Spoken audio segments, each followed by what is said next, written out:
Jangan di-skip dulu, siapa tahu video ini yang lagi kalian cari. Di usia 30-an, orang lain tidak lagi melihatmu tampan atau cantik, tapi dilihat dari sukses atau pecundang. Pernah sadar nggak? Dulu waktu kita umur 20-an, orang masih bilang, "Wah, kamu ganteng.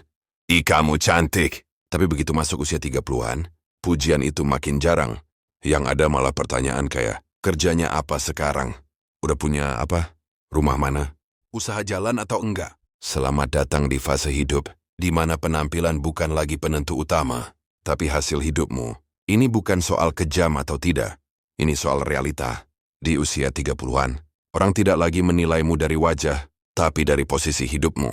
Bukan karena dunia jahat, tapi karena usia 30-an adalah usia hasil. Hasil dari pilihanmu di usia 20-an.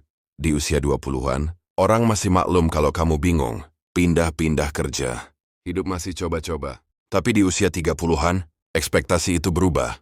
Orang mulai mikir, kamu sudah cukup umur untuk bertanggung jawab atas hidupmu sendiri. Bukan berarti harus kaya raya, tapi setidaknya hidupmu kelihatan jalan, bukan muter di tempat. Makanya di usia ini, orang nggak lagi nanya kamu ganteng atau cantik. Tapi, kamu udah ngapain sekarang? Kamu jadi apa? Kamu bisa apa? Di usia 30-an, yang dinilai itu stabilitas, arah hidup, dan sikap. Bukan mobilnya apa, tapi apakah hidupmu berantakan atau tertata.